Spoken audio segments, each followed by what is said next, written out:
Bonjour à tous et à toutes, j'ai le plaisir de te retrouver pour ce nouveau podcast. Aujourd'hui, je voulais te parler d'un truc un peu spécial, c'est-à-dire que je passe mon temps, moi, à enregistrer des vidéos, à enregistrer des audios, et sur le nombre d'années que je commence à enregistrer tous ces médias-là, évidemment, je dématérialise totalement à la fois mon corps, mais aussi ma voix. Et à force de dématérialiser la voix et le corps, il arrive un moment où le cerveau sature. C'est-à-dire que quand on crée du contenu constamment, que ce soit en audio comme en vidéo, il y a un moment donné où le cerveau de l'humain atteint une certaine limite et n'arrive plus à gérer la partie qu'il a en matérialisé, c'est-à-dire de toi quand tu bouges tous les jours, quand tu penses, quand tu vis, quand tu vis tous les jours, que tu penses, que tu te déplaces, que tu converses avec les gens, et la version dématérialisée, puisque nous dématérialisons en permanence à la fois des instants de vie dans des vidéos de balades en pleine nature et autres, mais aussi nous dématérialisons aussi notre visage et nous dématérialisons nos pensées du jour, nos instants de pensée, et nous enregistrons ça sur des médias qui font que c'est le seul média, la vidéo et l'audio, où quand tu es mort, quelqu'un pourra écouter encore, si ça existe encore, pourra écouter encore tes pensées de l'époque. Mais aussi, c'est mais l'avantage du média de l'audio et de la vidéo, et c'est là que j'en reviens sur ce podcast, c'est que quand tu écoutes, quelques années après que tu écoutes ta vidéo ou que tu écoutes la pensée qui t'a permis de créer cette vidéo et le cheminement que tu développes dans ta vidéo ou dans ton podcast, il se passe une chose, c'est qu'entre-temps, tu as mûri et que des fois, tu n'es pas toujours d'accord avec l'instant de vie que tu as filmé. Parce que finalement, quand on filme une vidéo, nous filmons rien d'autre qu'un instant de vie. Et cet instant de vie que nous filmons est gravé à jamais aux médias où c'est publié, si tu veux. Bon, c'est pour ça qu'il faut faire attention non seulement à ce que l'on publie, mais à ce que l'on dit aussi en audio, en vidéo comme en audio. Pourquoi ? Parce que ça s'adresse à un public assez généralisé, et que ce public généralisé, automatiquement, ça va être le pire juge que toi, si tu veux. Bon, et à force de faire des audios et des vidéos et de créer du contenu, il se passe une chose, c'est qu'à un moment donné, ton personnage que tu représentes en tant que vidéaste et en tant que podcasteur te rattrape par rapport à ton personnage de base. C'est-à-dire qu'il y a deux personnalités qui se développent. Il y a la personnalité du côté créateur, c'est-à-dire ce que j'exprime actuellement se rentre dans la peau de Marc Péchaud 3, si tu veux, en tant qu'audio comme en tant que vidéo. Mais il y a aussi la personnalité, la propre personnalité, qui est différente des fois selon l'état au moment où on filme. C'est-à-dire que par exemple, là aujourd'hui j'enregistre cet audio, qui va devenir plus tard une vidéo. Bon, mais je l'enregistre selon un certain état d'esprit, un certain moment de ma vie. C'est un parcours, un instant de vie que je sauvegarde, qui sera réécoutable, si tu veux, dans des années, où je pourrai réécouter ma pensée de ce jour, avec un certain mûrissement, et en sachant que quand nous vivons notre vie de tous les jours, le trois quarts du temps, nous n'avons pas le moyen de réécouter la pensée que nous avions il y a 6 mois, il y a 1 an ou il y a 2 ans. Ni nous n'avons pas le moyen, si tu veux, comment dire, de revenir sur des sujets qu'on a traités il y a 2 ans. Il n'y a que dans le domaine de la vidéo et de l'audio où tu peux réécouter ta pensée de l'instant, quelques années après, et automatiquement te faire un jugement de cette pensée-là, qui des fois est complètement tout autre, parce qu'il y a une évolution du corps humain ou du cerveau, même du cerveau, qui fait que ça perturbe, parce que, si tu veux, c'est un peu, comme disait le film, le retour vers le futur, mais là, c'est retour vers le passé. Et alors, ça perturbe parce qu'au bout d'un certain temps, à créer comme ça du contenu constamment, moi, je crée du 1er janvier, de janvier à décembre, tous les jours, il y a des nouveaux contenus qui sortent sur ma chaîne YouTube, quasiment. C'est pour ça que j'ai commencé à mettre le haut là, et que je commence progressivement à réduire le rythme de publication. Mais aussi, je suis disponible en audio, et audio, c'est pas tous les jours. Bon, mais il est vrai que l'audio va prendre le dessus sur la vidéo dans le futur. Ça, c'est incontestable. Mais les plus grands audios que j'ai faits, bien souvent, c'était des fois dans des périodes où je n'étais pas toujours en forme, où j'avais pas toujours l'esprit, où j'avais pas toujours envie d'être devant la caméra. Alors dans ces cas-là, je me réfugiais un peu dans l'audio. Ça permet aussi de protéger un peu notre vie privée, enfin, notre image. Mais le problème qu'il y a, c'est que à trop tourner des audios ou des vidéos, ok, ça distrait un public, c'est merveilleux, ils sont contents, ils ont du nouveau contenu, ils continuent à t'écouter, c'est merveilleux. Mais toi, au bout d'un certain temps, ça te vide. Ça te vide. Et alors, c'est le seul moment où quand tu te connectes à ta chaîne ou à ta chaîne de podcast, tu peux voir par la date du podcast ou par la date de la pensée que tu as enregistrée, tu peux voir et réécouter la pensée que tu as enregistrée, chose que normalement, dans la vie de tous les jours, tu peux pas. On ne peut pas concrètement réécouter la pensée qu'on avait il y a un an, début janvier. Si je te dis à quoi tu pensais en janvier, tu vas me dire oh là, ça date, je ne sais plus moi, j'ai oublié. Voilà. Tandis que ce seul média qui est l'audio et la vidéo te permet de récupérer des pensées de l'époque et de les réécouter après, d'une façon simple et claire du reste, et ça permet aussi de se faire un jugement sur le présent passé, parce que nous vivons constamment, que ce soit le créateur de contenu comme l'homme de tous les jours, nous vivons constamment dans un présent passé, c'est-à-dire que nous enregistrons dans le présent un produit qui va pas être dans le passé demain. Donc, en réalité, quand on enregistre une vidéo ou une audio, tu es dans de l'instant éphémère. Voilà. C'est-à-dire que tu enregistres un produit de l'éphémère qui devient concret et qui devient pérenne par rapport à ta vie, qui est complètement opposée, si tu veux, à la vie normale d'un humain. C'est-à-dire que la vie normale d'un humain, par exemple, on a un instant de vie que l'on vit tous les jours, et cet instant de vie que l'on vit tous les jours va être effacé au profit du lendemain qui sera complètement différent, par exemple le lendemain. Mais le corps humain n'a pas prévu un effet rétroactif, si tu veux, dans la vie que tu mènes, pour pouvoir avoir un effet rétroactif où tu peux aller voir, par exemple, ce que tu faisais il y a un an. Tu ne peux pas le revoir dans la vie humaine normale. Mais dans la vidéo ou dans l'audio, tu peux aller revoir une vidéo que tu as faite, par exemple, il y a 5 ans, et voir cet instant de vie que tu as enregistré. C'est très difficile à expliquer, mais enfin, j'essaye. Cet instant de vie que tu as enregistré, tu peux aller le revoir et aller refaire un jugement de ce que tu pensais à l'époque, il y a 5-10 ans, chose que normalement, la pensée étant éphémère et qu'elle n'existe pas, puisqu'elle est temporaire, notre cerveau n'a pas prévu une certaine pérennité dans la fabrication de la pensée, si tu veux. Et automatiquement, cette fabrication de la pensée, qui est automatiquement éphémère, donc qui ne tient pas, puisque c'est dans l'instant présent qu'on a une idée, et qu'après cette idée s'en va au profit d'une autre activité que l'on fait plus tard.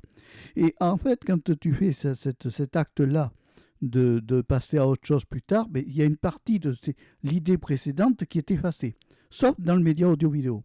Puisque dans le média audio-vidéo, quand ceux qui filment par exemple leur vlog, les vlogueurs ont la possibilité de voir leur contenu, c'est-à-dire de voir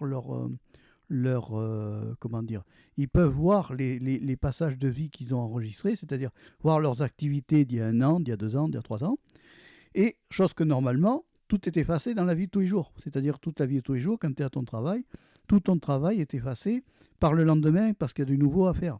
Et concrètement, c'est le seul avantage qu'a l'audio et la vidéo, c'est ça, c'est que tu sauvegardes donc des instants de vie qui en plus ont un atout énorme, c'est que cet instant de vie, tu vas pouvoir, après ta mort, continuer à diffuser du contenu. Ça veut dire que actuellement, nos arrière-grands-parents, nous n'avons ni des traces vidéo ou des traces audio, des voix des arrière-grands-pères, ni des pensées des arrière-grands-pères, ni de leur vie de tous les jours des arrière-grands-parents. Tout ça s'est effacé avec leur mort et la succession des héritiers, si tu veux. Et concrètement, si par exemple, tu as un petit-fils ou un cousin ou une cousine ou une arrière-cousine qui tout d'un coup tombe après ta mort sur ta vidéo, elle va pouvoir profiter de ta vidéo ou de ton audio, mais toi, t'es mort, donc tu ne peux plus t'exprimer, mais tu as sauvegardé au départ cet instant de vie que tu diffuses aux autres et aussi à ta famille, tu vois. C'est un peu le côté complexe c'est assez original du reste comme situation. Parce que moi, je peux te dire qu'on a retrouvé par le passé des audios enregistrés par le grand-père. Et c'est bien agréable, à la fois désagréable du reste, c'est bien agréable dans certains cas de réécouter des conversations qui ont été faites à l'époque. Donc il a sauvegardé lui-même ses instants de vie, qui sont totalement morts maintenant. Tout ce qu'il a dit, tout ce qu'il pensait à l'époque, tout ce qu'il a fait, tous ces actes qu'il a fait à l'époque sont complètement morts avec son décès. Et c'est assez terrible parce que tout ce que nous, en dehors du fait de créer de l'audio et de la vidéo, mais tout ce que nous faisons dans la vie de tous les jours sera mort demain et après-demain. Donc il faut essayer au maximum de sauvegarder ces traces de vie et d'essayer de faire en sorte que, de penser que nos pensées ne sont qu'éphémères et qu'elles ne sont jamais définitives. C'est pour ça qu'il y a toujours une nouvelle pensée qui arrive et qui efface la précédente pensée. C'est pas évident à expliquer. Mais bon, tu me suis, je ne sais pas si tu me suis, mais c'est pas grave, tu vas essayer. Mais enfin, bon, j'espère être clair là-dedans. C'est-à-dire que quand, par exemple, moi je fais ce podcast-là actuellement, ce podcast-là, dans un an, le discours sera peut-être complètement différent par rapport au sujet du podcast. Voilà. C'est vrai que nous, les podcasteurs et les cinéastes, on enregistre beaucoup de contenu parce qu'on a beaucoup d'idées. Ce sont ces idées-là que l'on purge en audio et en vidéo dans le but de vider l'esprit. Parce que le grand problème du créateur de contenu actuellement, c'est que des fois, moi, il m'arrive de créer en pleine nuit, quoi. C'est-à-dire j'ai des nuits où je dors et que le cerveau tourne et qui crée du contenu même encore la nuit. C'est assez une torture du reste, c'est fatigant, quoi. Et le problème qu'il y a dans ces cas-là, c'est que tu n'as aucun moyen de t'en sortir parce que tu es complètement emprisonné par cette création de contenu qui devient automatique dans ton cerveau et qui fait qu'au fur et à mesure du temps et des années, ça s'imprègne de plus en plus à ton cerveau et tu te retrouves vraiment condamné dans un carcan où tu crées, même en dormant, c'est assez affolant, même en dormant, tu crées ton contenu, et que si tu ne le mets pas, ce contenu-là que tu crées, par exemple en pleine nuit ou n'importe comment, si tu ne le mets pas sur un média ou si tu ne le vidanges pas dans ton cerveau, il ne partira jamais. C'est-à-dire qu'il va tourner en boucle dans ton cerveau, et tu vas continuer en plus dans ton cerveau à créer ce contenu qui ne sert à rien, puisqu'il est dans ton cerveau, il peut être écouté par personne, mais tu es pris dans cette espèce de carcan qui fait que tu es complètement emprisonné par ça et tu te retrouves vraiment embêté et ça te fatigue. Incontestablement, ça fatigue. Et ça fatigue beaucoup de gens du reste parce que quand on crée beaucoup comme ça, un esprit qui crée constamment du contenu, c'est épuisant moralement, honnêtement. Hein. Ça épuise totalement. Mais on n'a pas le choix, on est né comme ça à créer, c'est-à-dire qu'on n'a pas besoin dans notre vie de l'autre pour créer. Voilà. On est capable soi-même d'avoir une idée, de la développer, de la mettre en image et aussi de la mettre en audio. Et cette idée-là que l'on met en audio, on n'enregistre rien d'autre que les futurs instants du passé. Voilà. C'est ça qu'il faut en avoir conscient. C'est que tout ce que tu crées actuellement, que ce soit en vidéo, en photo ou autre, tu crées tes instants du passé. Et quand tu vas revenir après dans le passé, dans le futur, tu verras tes instants du passé parce que tu auras créé ton audio ou ta vidéo ou ta photo. Tu vois, c'est compliqué à expliquer, mais j'essaie de l'expliquer au mieux. Voilà. Et c'est quelque chose qui peut être très perturbant parce que au bout d'un certain temps, on est presque dans la métapsychanalyse, mais au bout d'un certain temps, le cerveau, lui, qui s'use à force de créer, s'épuise du reste, et au bout d'un certain temps, tu ne sais plus si ta pensée du jour est dans le présent ou si elle était dans le passé. Parce qu'après, tu as aussi le cas où ton cerveau se rappelle d'instants du passé et te revient la nuit, en plus. Au moment où tu as besoin de dormir, il faut que ça revienne la nuit. Et cet instant-là du passé que tu as enregistré dans ton cerveau, ça va te travailler inconsciemment, même si tu effaces les instants futurs. Tu vois le bazar ? C'est-à-dire que on est quand même dans un monde où notre cerveau est ultra sollicité. Même nous, les créateurs de contenu, on est ultra sollicité. C'est-à-dire qu'on déborde d'images, on déborde de sujets disponibles, on déborde de beaucoup de choses. Et à un moment donné, il se crée une saturation de tout ce que l'on crée, de tout ce que l'on bouffe en contenu constamment. Et ça fait que tu es complètement paumé et que tu ne sais plus après où tu en es. Du reste, il y a des moments où je me trouve dans la situation où je ne suis plus moi-même. C'est-à-dire qu'il y a un moment donné où je ne sais plus du tout où j'en suis. J'ai ce qu'on appelle la perte d'orientation du créateur de contenu. C'est-à-dire que à force de faire des contenus nouveaux, à force de développer, que le cerveau développe des nouveaux sujets, à force que le cerveau développe ces nouveaux sujets et qu'il les crée et qu'il les mette sur des médias amovibles en quelque sorte et temporaires, eh bien, il se crée une usure qui est assez fatigante, mais on n'a pas tellement le choix. On est obligé de le mettre sur le support parce que cette pensée du jour va disparaître. Demain, ça sera fini. Ce podcast-là que je crée actuellement sera fini demain. C'est-à-dire que demain, il n'existera plus. Enfin, dans mon cerveau, il existera. Toi, tu pourras toujours le regarder dans 1 an ou dans 2 ans grâce à ces plateformes-là. Mais cette pensée-là que j'ai développée aujourd'hui sera complètement effacée demain et après-demain. Tu vois? Donc, il est très important que chaque personne, quand elle a, par exemple, une personne âgée ou autre, qu'elle enregistre ces passages audio et en audio ou en vidéo parce que dans le futur, quand la personne sera morte, il ne restera plus rien. À l'inverse du créateur de contenu qui, lui, restera une trace de son passage. Si les plateformes n'effacent pas tout, ne suppriment pas tout, ça, là-dessus, on n'a aucune garantie dans la pérennité de ça. Tu comprends? Tu comprends ce raisonnement? C'est pas facile, hein, mais on fait ce que l'on peut. Et ça tourne, moi, mon truc, au fait. Ah oui, 16-23, c'est bon. Je débute encore avec le Zoom H5, alors il faut que j'arrive à m'habituer, tu comprends. Et des fois, comme c'est un peu gris, bon, en fait, ça va, on arrive à le lire quand même. Donc j'ai changé récemment de lunettes, alors je te dis pas le bazar. Oui, parce qu'on a séparé la vue de près de la vue de loin, parce que pour l'ordinateur, il fallait des lunettes spéciales anti-lumière bleue, si tu veux, avec un traitement que l'on fait sur le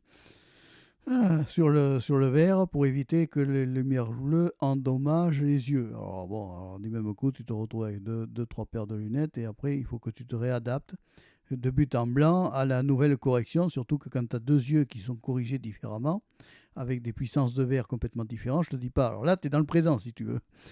Mais après, dans le passé, je serai tout à fait adapté et tout ira très bien. Voilà, c'était juste un petit podcast que je voulais faire comme ça pour te partager ces pensées-là. Il faut savoir, c'est que à chaque fois que tu auras une pensée, que tu auras une idée, si tu sens que cette pensée peut être utile dans le futur, écris-la ou enregistre-la sous forme d'un audio. Et dans 1 an ou dans 10 ans, tu me diras merci. Parce que automatiquement, tu auras créé ce que l'on appelle la pensée du passé et tu pourras revenir sur ta pensée du passé tout en étant dans le présent. Et ça, c'est quand même le côté extraordinaire de ces médias audio et vidéo qu'on ne peut pas faire dans la vie de tous les jours, hein, incontestablement. Voilà, je te laisse. Le podcast est terminé. J'espère qu'il t'a plu. N'hésite pas à t'abonner à Marc Péchéo 3, toujours en podcast de la diversité. Au revoir, à bientôt et merci d'avoir suivi le podcast jusqu'au bout. Bye.